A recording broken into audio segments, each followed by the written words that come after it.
Hi everyone, welcome to Rusted Pliers. Today I'm going to be showing you how to make the perfect, juicy, flavorful smoked turkey for your holiday meal. Gone are the days of the dry, oven roasted turkey, because once you do one of these smoked turkeys, you'll never go back. Now the only downside is that your family wants you to do the turkey year after year after year. The first and probably most important step out of all this is get your turkeys out and let them thaw.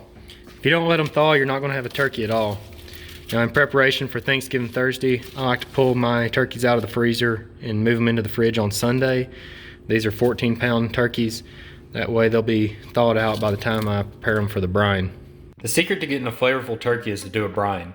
Now brines take a little bit of preparation and a little more work, but they're completely worth it to get that flavor into the bird. For my brine, I like to do 1.5 gallons of vegetable broth, 1 cup of salt, half a cup of brown sugar, 1 tablespoon of peppercorn, and half a tablespoon of ginger and allspice berries. I also like to throw in a few more ingredients such as lemon juice, honey, cinnamon, and sage.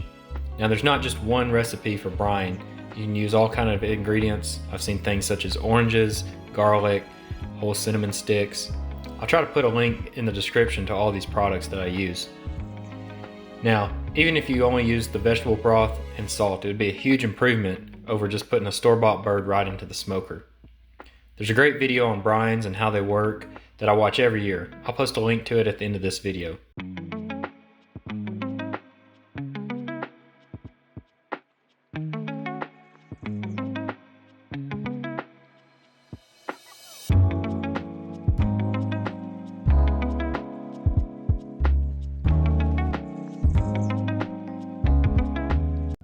In order to fuse all those ingredients together, bring your pot of brine up to a rolling boil and then mix thoroughly. The house is going to be smelling great with all these aromas. Then, you can kill the heat and let the pot of brine just sit there overnight and cool down. Then in the morning, you can move it over to the fridge to chill. It's now Wednesday night, the night before the big day, and I have these turkeys sitting in a brine. So I put the brine in this tub. Whether you're using a cooler or a tub, just make sure it's really clean. I clean these out really well before I put the turkeys in them. So the turkeys are nice and thawed out by Wednesday, and that's because we pulled them out of the freezer on Sunday. I filled these up with ice water up to the top, and we'll come back in the morning and check on them. The night before the big day, I like to prepare my stuffing. I like to keep it simple with apples, celery, onions, and carrots. Then in the morning when we pull that turkey out of the brine, I'll stuff the inside of the turkey. Now we're not going to get a whole lot of flavor from this stuffing, but what these apples and vegetables are going to do is they're going to keep the bird moist so that when we're cooking it, the turkey's not going to dry out from the inside out. We've already added a ton of flavor to our turkey by doing the brine. Now, I'm about to go over the top and inject Creole butter right into the turkey. I love this Tony Chachere's pack. You can find it just about anywhere in supermarkets this time of year. It's very easy to use and contains all that you need. Just draw it up and inject the butter straight into the turkey. Try to hit all the meaty places and places that you're going to be carving out. What that butter is going to do, it's going to cook and boil inside the turkey while it's smoking. It's going to keep our turkey wet and juicy, and the buttery flavor is going to distribute throughout the whole turkey. That butter will deliciously complement the brine flavor that we already have in there.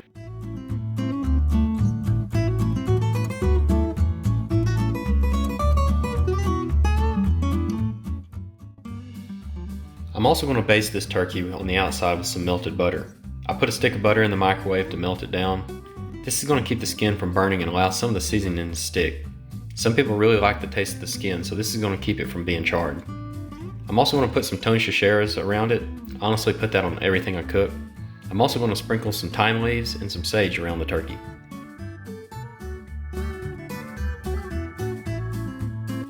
I put toothpicks into the wings of the turkey. This will keep the wings from burning. You'll also want to tie up the back legs and keep them as close to the body as you can.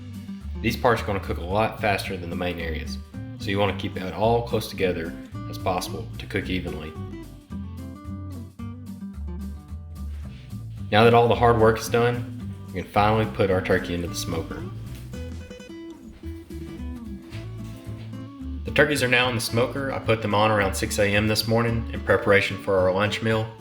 I had the smoker going about 30 minutes before I put the turkeys in. We can take a peek and see how they're doing. I have these cooking around 250 degrees Fahrenheit and expect them to cook for about 4 to 4.5 hours, or until the internal temperature reaches 165. Everything's looking good so far. You want to refrain from opening this up too much. It's only going to slow down your cook time. The wood chips that you use while smoking is really important. Here I'm using a mixture of apple chips and cherry chunks. You want to use a real light flavored wood when smoking turkeys. We don't want to overpower the brine flavor that we've already added into the turkey. So no mesquite, no hickory. Think of the cherry wood as adding a smoked cranberry sauce flavor right into the meat. So we want to do something very light that complements our other flavors we already have. These turkeys are just past halfway done and they're looking great and smelling delicious. From now on, we want to be checking that internal temperature right in the thickest portion. The turkey must be cooked at least to 165 degrees, so adjust your cooking temperature accordingly in these final hours. I'm now in the last 45 minutes or so of cooking these turkeys and they're doing really well. So if I check my internal temperature, I'm at 150. I've been cooking at about 250 degrees this whole time. So during this last little bit, I'm gonna open this up and check it out. I only open it up maybe once every hour or so. What I'm gonna do is I'm gonna spray a little Pam so I have a really nice color on that turkey. This is my second turkey that I put in a little later, but I'm gonna spray some Pam on the outside. That'll keep that from burning the outside skin. Since I like that color as well, I don't want the outside to keep cooking. I'm gonna cover it with a little aluminum foil. Keep some of that direct heat off of the skin and let the insides keep cooking. Got the turkeys off the smoker, everything is complete, and now it's time to start carving. I want to highlight just how juicy this turkey is. You can see the butter, the brine pouring right out of it. Every bite will be filled with a smoky, savory flavor that will just melt in your mouth. You may have had turkeys that are dry and rubbery in the past, but this one ain't.